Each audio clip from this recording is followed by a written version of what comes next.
성경을 보면은 하나님의 형상으로 창조된 인간이 어떻게 살아야 하는지 명확하게 말해주고 있습니다. 즉 하나님 안에서 살도록 만들어진 인간의 존재 목적, 이 목적은 하나님 사랑, 이웃 사랑으로 충족된다는 것을 알 수가 있어요. 그러나 이 많은 사람이 하나님 사랑, 이웃 사랑의 의미를 깨달아 알게 되었다고 할지라도 그것을 행하고자 하는 이 마음의 동기, 확신, 열정, 그런 것들을 좀처럼 발견하지 못해서 결국 흐지부지 되어버리는 경우가 많습니다. 그러니까 말씀을 들어서 알기는 아는데 쉬운 말로 하나님의 말씀을 따라 살고 싶은 마음이 안 드는 거예요. 이것이 비단 신앙에서만 그러냐? 그렇지 않다는 걸 우리가 알 수가 있습니다. 일상에서 예를 들어볼게요. 예를 들어서 적절한 운동과 균형 있는 식단을 지키면은 건강한 몸을 유지할 수가 있다라는 사실이 있고, 또 학업뿐만 아니라 모든 분야에서 이 괄목할 만한 성과를 이루려면 흐트러지지 않는 집중과 이 꾸준한 반복 학습만이 살 길이라는 것을 우리가 다 알고 있습니다. 다 맞는 얘기고 실천하면 좋은 것인데 왜 이게 잘 안 되느냐? 좋은 것이라는 인식이 있고 하고자 하는 마음이 있어도 왜 우리는 그것을 실천하지 못하느냐라고 했을 때 여러 가지 원인이 있겠지만 저는 이제 크게 두 가지 원인으로 한번 설명하고자 합니다. 하나는 내가 느끼는 현실에서 필요성을 크게 느끼지 못하기 때문이에요. 그리고 두 번째는 필요성을 느끼긴 하지만 그럴 만한 상황과 형편이 안 된다고 생각해서 내 능력으로 할 수 없다는 판단 아래 포기했기 때문이에요. 우리 신앙에서도 똑같이 적용이 됩니다. 뭐냐면은 첫 번째, 알지만 필요성을 느끼지 못하기 때문에, 그리고 두 번째, 하나님 중심으로 사는 것이 현실적으로 거의 불가능하다고 판단하기 때문에 우리가 좀처럼 이것을 실천하기가 어렵다고 느껴지는 거겠죠. 그러니까 한마디로 사는 것도 힘든데 하나님의 계명을 지키는 것이 무거운 짐을 하나 더 얻는 것으로 그렇게 보는 겁니다. 그러면은 당연히 신앙이라는 게 기쁨이 있을 수가 없겠죠. 매우 부담스럽게 느껴지고 예수님의 말씀이 마치 하나하나 요즘 말로 가스라이팅처럼 느껴지는 괜한 어떤 마음속에 불만을 키우기도 합니다. 그 속담 중에 맑은 물에는 물고기가 살지 않는다라는 그런 속담이 있어요. 그러니까 지나치게 깨끗하고 엄격한 사람에게는 다른 사람이 없다라는 것을 비유를 둔 것인데, 이게 교회에서도 적용되어서 이런 이야기를 한 번쯤은 들어보셨을 거라고 생각을 합니다. 예를 들어서 하나님의 말씀을 정말 가감 없이 선포하고 말씀대로 살아가는 교회는 사람이 적다는 얘기, 그런 얘기 들어봤을 거예요. 그러니까 뭔가 좀 이렇게 명확한 거, 말씀대로 전하고 정말 말씀 가운데 살려고 애쓰는 그런 어떤 진실한 교회에는 우리가 흔히 아는 사람이 막 떼거지로 보이는 그런 것들이 있을 수가 없다라고 얘기를 하는데, 왜 그런 교회는 사람이 적느냐? 이유가 있습니다.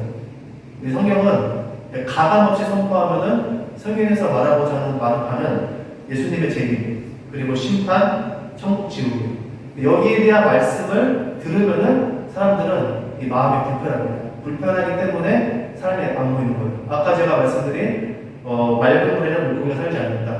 그러니까 지나치게 엄격하고 깨끗함을 추구하는 사람은 어때요? 불편한 거죠. 그 사람한테 내가 비교당한 것 같고 나는 그렇게 살지 못하는 것 때문에 그냥 불편한 거죠. 왜 불편하느냐? 심판과 영원한 운명에 대한 예수님의 말씀이 명확하기 때문에, 한치의 오차도 없이 정확하게 말씀해주고 있기 때문입니다. 그러면은 말씀대로 살면 되는데, 아까 우리가 예를 든 것처럼 많은 사람이 아직은 거기에 집중할 때가 아니라고 스스로 그렇게 위안을 삼고 생각을 해요. 그러니까 필요한 거는 인정을 해요. 예수님이 재림이 올 거고 심판이 있을 거고 거기에 대비를 해야 된다는 걸 알지만 당장 이것을 급하게 서둘러야 할 필요를 느끼지 못합니다. 또는 말씀을 따라 살 능력이 내게 없다고 판단을 해서 내심 포기하고 어떻게든 되겠지라는 흐지부지한 상태로 남게 되는 거죠. 그러니까 하나님의 말씀을 따라 사는 것에 대해서 필요성을 못 느끼든지 또 거의 불가능에 가까운 내 능력 밖의 일이다 라고 생각을 해서 어떤 포기와 가까운 상태이기 때문에 하나님의 말씀을 우리가 많이 듣고 알아도 성부, 성자, 성령 삼위일체 하나님의 이 서로 협력하는 그 사역을 우리가 경험하기가 어려운 겁니다. 이게 현실이고 이것이 바로 마귀의 적극적인 공격 포인트예요. 그러니까 믿음의 뿌리, 턴을 공격하는 것과 마찬가지 상황입니다. 이런 절망적인 상황을 돌파하는데 필요한 말씀, 바로 오늘 본문 말씀이라고 제가 설명을 해드리고 싶습니다. 항상 기뻐하라, 쉬지 말고 기도하라, 범사에 감사하라. 이것이 그리스도 예수 안에서 너희를 향하신 하나님의 뜻이니라 라고 했어요. 근데 우리가 아까 방금 본 것처럼 지금 하나님의 말씀을 따라 살고자 하는 어떤 마음의 동기, 열정이 없고 게다가 내게는 그러할 만한 힘과 능력이 없어서 좌절하고 있는 한국에 항상 기뻐하고 쉬지 말고 기도하고 범사에 감사하는 게 무슨 말인가? 누구를 놀리는 건가? 라는 싶은 그런 마음이 들 수도 있습니다. 그러나 이것이 그리스도 예수 안에서 너희를 향하신 하나님의 뜻이라고 하니까 우리는 할 말이 없어요. 하나님의 뜻이라고 하니 이거는 우리가 무조건 지켜야 하는, 해야 하는 거라고 우리가 받아들일 수가 있습니다. 이것이 언뜻 보면은 엎친 데 덮친 격으로 보이겠지만 이 본문 말씀에 하나님의 뜻대로 살아갈 수 있는 열쇠가 있습니다. 기쁨, 기도, 감사, 이 세 가지는 나한테서 나오는 것이 아니라는 사실이에요.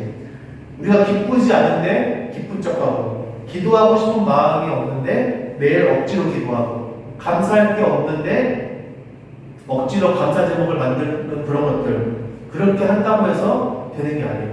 그렇게 하면 나중에는 폭발합니다. 끝에는 그걸 유지할 수가 없어요. 연기하는 거는 뭐 기한이 있는 거죠. 근데 오늘 말씀 제목이 무엇입니까? 믿음으로 행하는 하나님의 뜻이에요.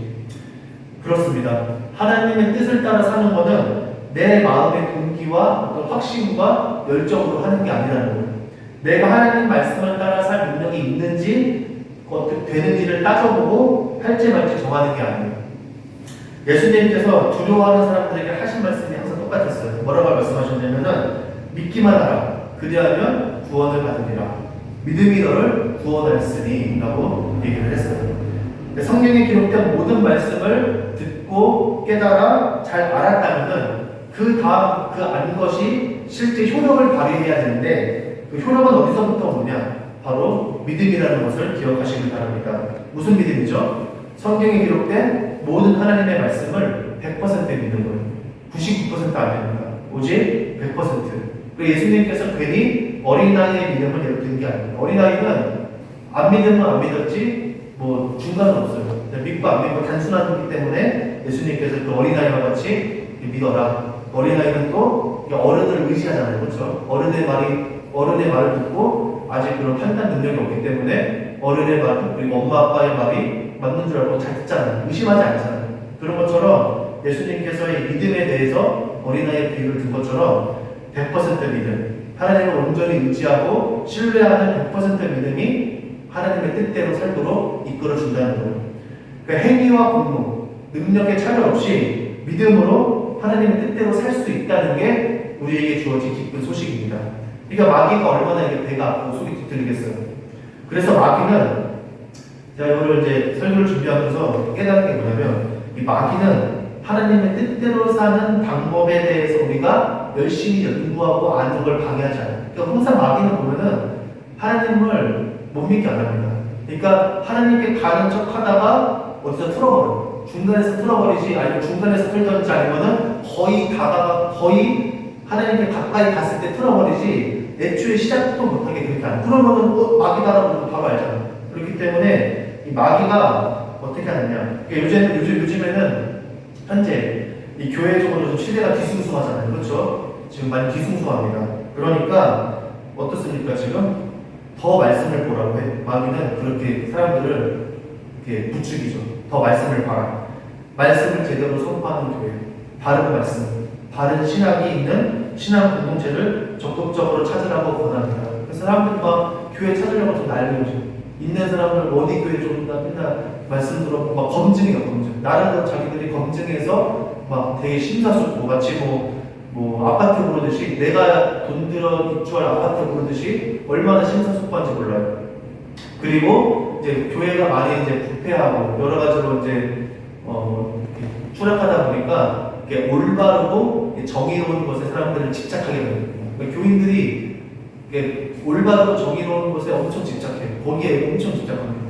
그러니까 옛날에도 옛날이지만 지금도 저는 봤을 때 이 죄에 대해서 참지를 못해요. 오히려 더 참지 못해요. 사회가 공정하지 않고 뭔가 그 부의 양극화가 심화되다 보니까 더 이제 그런 경향을 보이는 것 같습니다. 근데 마귀는 그런 상황 가운데 어떻게 우리 마귀도 사람들을 위로하잖아요. 그렇죠? 자기 그 안에 두려고. 어떻게 위로하냐면은 너는 지금 말씀대로 잘 살아가려고 애쓰고 있어. 거룩함을 지금 잘 추구하고 있는 중이야. 라고 하면서 이 보이지 않는 은근한 선민 의식을 심어주고 나름 삶의 거룩한 목적, 방향성을 제시하는 것처럼 그렇게 속입니다.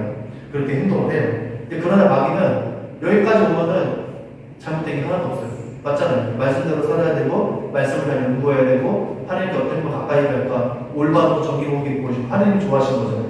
그래서 그런 것들을 막 보지만 마귀가 하는 결정적인 하나의 어떤 이걸 하기 위해서 마귀가 지금 계속 그죠 하나님 하면서 말씀만 하고 하는 거예요. 뭐냐면은 이 말씀에 대한 믿음을 갖지 못하게 교묘히 방해를 한다는 거예요. 그러니까 말씀이 어디에 있어야 되냐면은 내 위에 있어야 됩니다. 내 위에.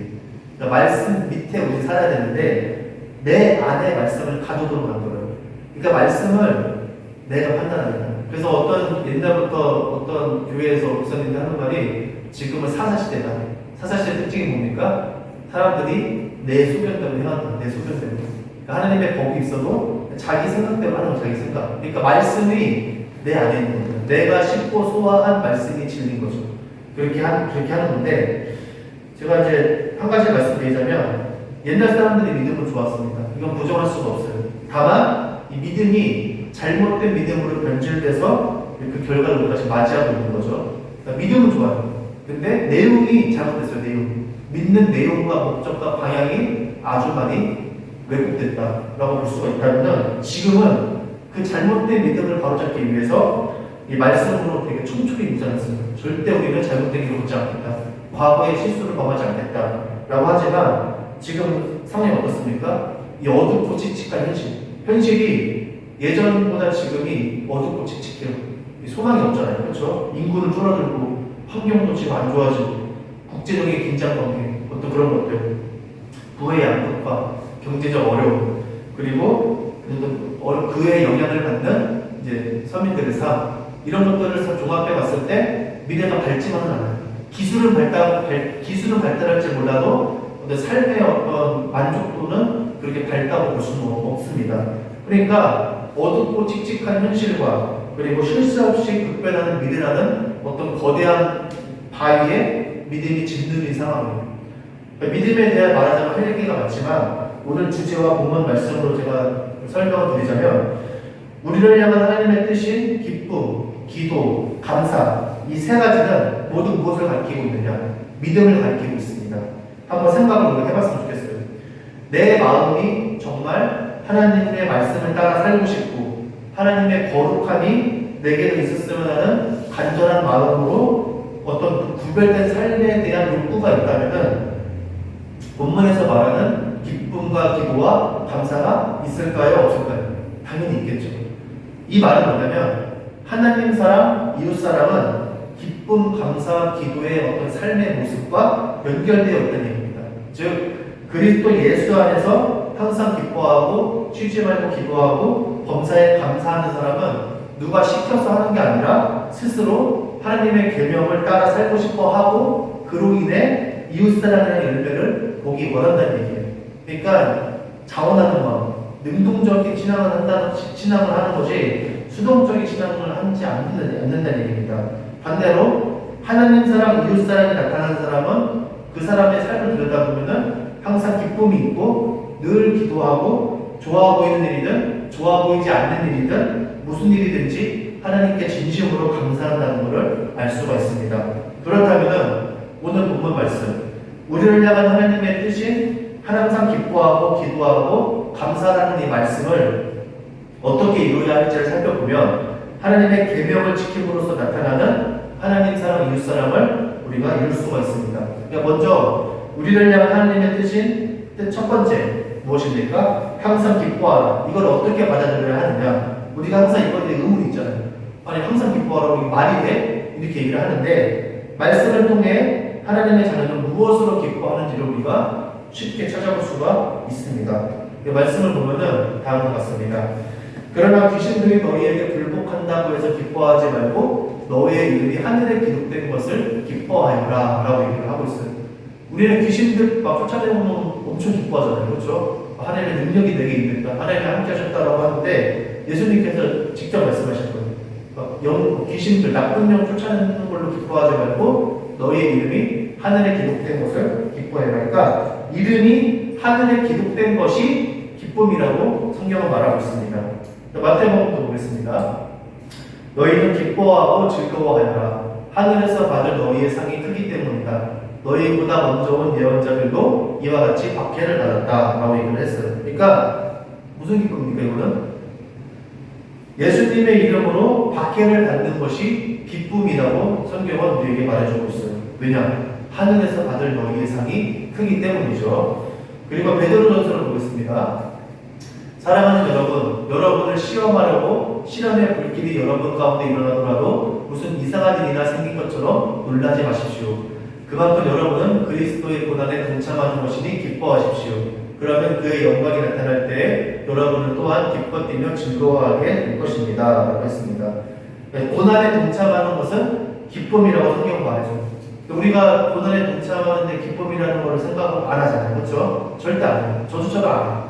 기쁨이라고 생각 안 하는데 성경은 이게 기쁨이라고 우리에게 설명을 해주고 있어요. 예수님께서 알아주시고 인정해 주시기 때문이에요. 요한복음을 보겠습니다. 지금까지는 너희가 아무것도 내 이름으로 구하지 않았다. 구하여라. 그러면 받을 것이다. 그래서 너희의 기쁨이 넘치게 될 것이다 라고 얘기를 해요.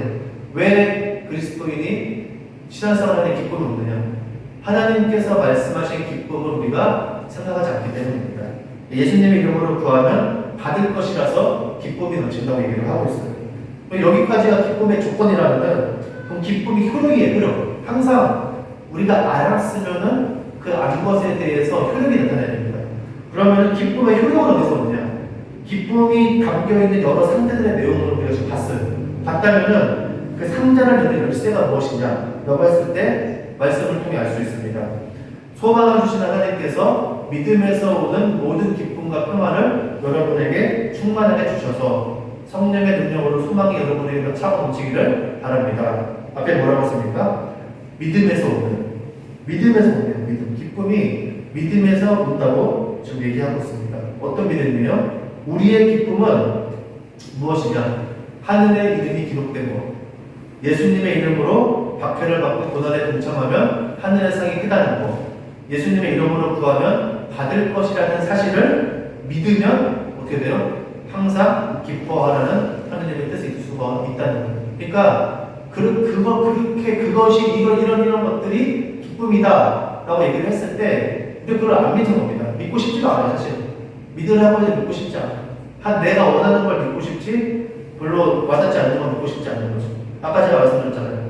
마음의 동기와 확신이 들지 않기 때문에 말씀을 따라 살지 않는 것처럼 이 말씀만 보더라도 이것이 기쁨이라고 분명히 말씀해 주셨음에도 우리가 믿지 않는 거예요. 믿고 싶지도 않고 믿지 않으니까 어때요? 기뻐할 수가 없다는 얘기입니다. 그러니까 믿으면은 항상 기뻐하라는 하나님의 뜻을 이룰 수가 있는 거예요. 그럼 똑같습니다. 두 번째, 쉬지 말고 기도하라. 이건 또 왜 그냥 기도하는 거지 쉬지 말고 기도하라고 하셨을까?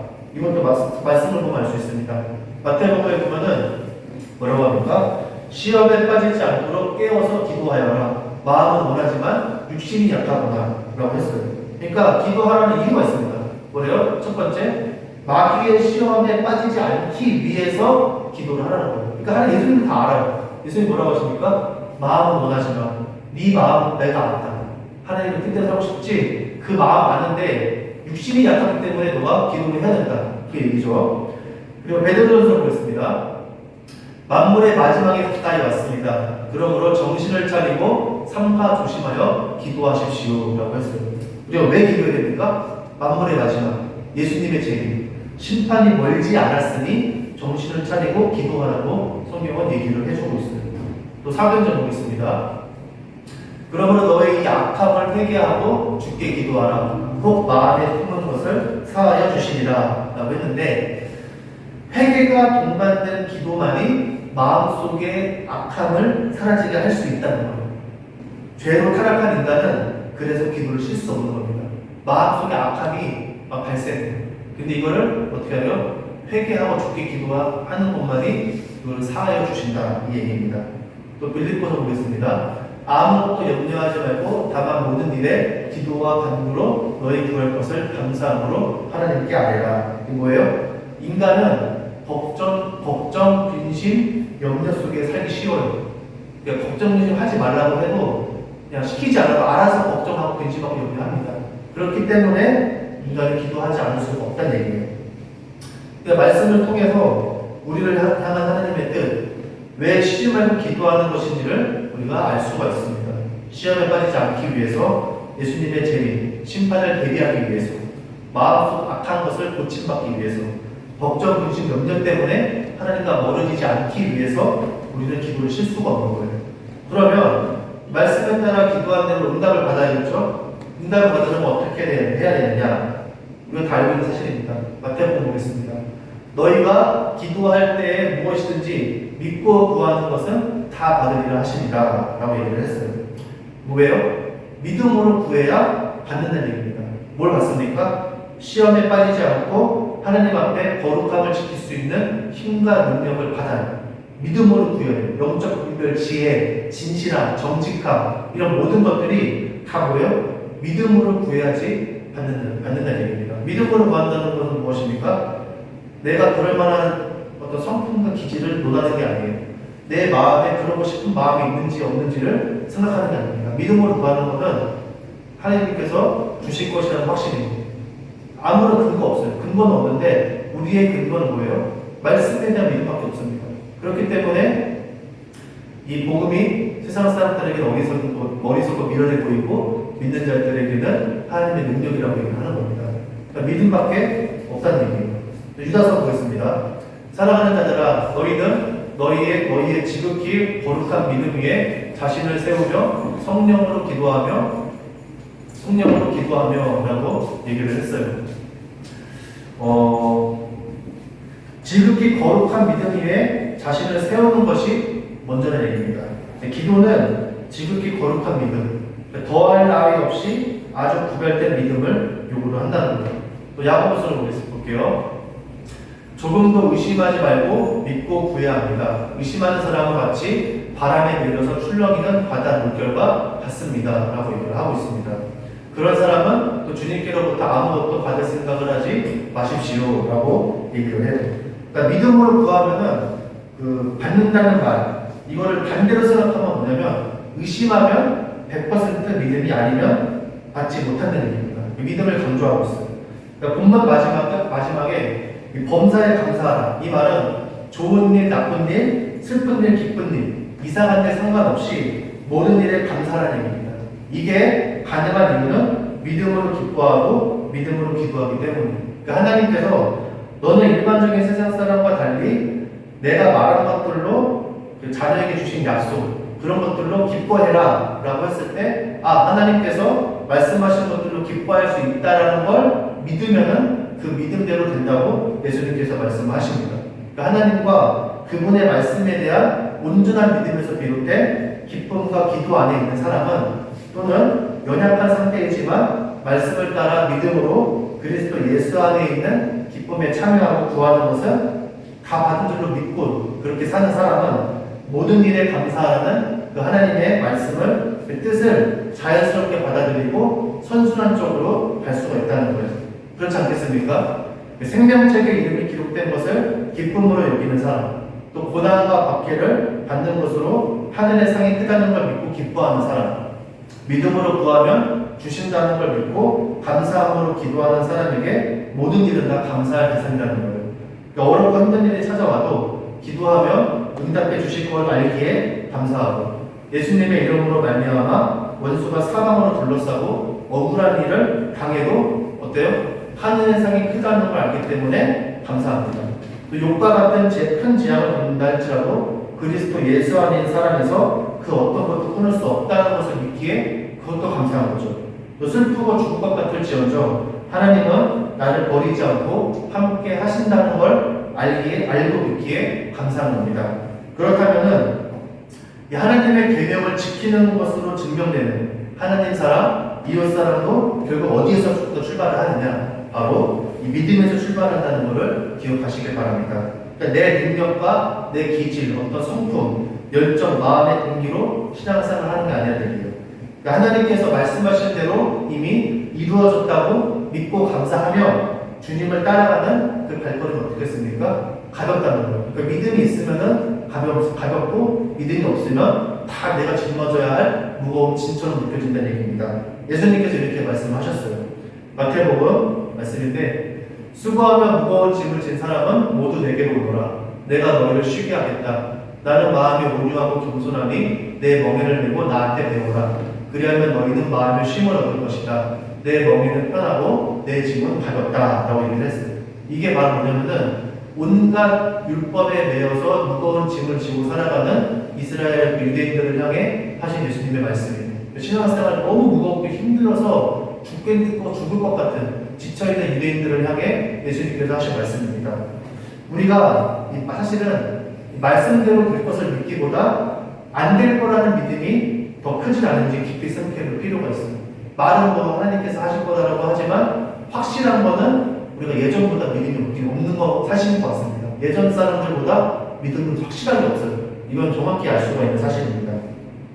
그래서 교회의 어떤 세력이라든지 내 삶의 지경이 믿음으로 커지냐 마느냐 이게 중요한 게 아니라 믿음으로 나는 그리스도 예수 안에서 기쁨과 기도와 감사의 삶이 있느냐 이게 정말 중요한 거예요. 그게 하나님을 향한 우리의 뜻이잖아요. 하나님이 뭐 교회를 크게 해라, 이 삶에 성공해라, 뭐 삶의 역량을 늘려라. 물론 열심히 일하고 열심히 내 삶의 어떤 지경을 내가 나에게 주어진 조건으로 열심히 해야겠죠. 그런데 어디에 포커스에 있냐면은 바로 기쁨, 기도, 감사, 이 내면의 변화, 정말 이 관점의 변화, 이 삶의 어떤 만족도 이런 것들의 변화가 나에게 있는지를 우리가 한번 깊이 생각을 해볼 필요가 있습니다. 그래서 예수님을 믿음으로 믿는 것밖에 없어요. 믿음으로 하나님의 말씀을 따라 사는 것이 쉽고 가벼운지가 중요하다는 사실을 기억하시길 바랍니다. 우리가 왜 믿음이 없느냐? 믿음이 갖고 있어도 삶의 형편이 나아지지 않기 때문에 삶의 형편. 근데 기쁨과 기도와 감사는 삶의 형편과 관계 있다고 설명한 구절이 하나도 없어요. 삶의 형편과 그런 것들. 그래서 우리가 다 아는 것처럼 부자와 나사로 얘기가 있잖아요. 나사로가 어떤 사람인지 우리 다 알지 않습니까? 너무 개가 헌대를 핫했다고 그 정도로 무슨 완전히 노숙자 거진데 천국 갔잖아요. 근데 부자는 천국 못 갔어요. 그러니까 하나님의 자녀도 이 땅에서 그냥 쉽게 얘기하면은 가난하게 살 수도 있어요. 가난하게 살 수도 있는데 우리는 이게 세상이 너무 이게 쉽지가 않아요. 옛날부터 이거는 이스라엘도 결국은 재물에 빠졌잖아요. 물질이 이렇게 빠진 것처럼 어쩔 수가 없어요. 인간은 어쩔 수 없기 때문에 자꾸 우리가 뭐밖에 없느냐. 하나님께서 말씀하신 것을 믿는 수밖에 없어요. 믿음으로 사는 거지 그거를 우리가 다 세상 비교해 보면서 살 수가 없다는 얘기입니다. 그래서 우리가 오늘 말씀처럼 지극히 거룩한 믿음 위에 나 자신을 세우는 게 우선이 되길 바랍니다. 나에게는 하나님에 대한 믿음이 있느냐. 하나님 말씀하신 대로 구하는 것은 다 받은 줄로 믿고 감사하며 기뻐하는 우리 모두가 되기를 예수님의 이름으로 축원합니다. 기도하겠습니다.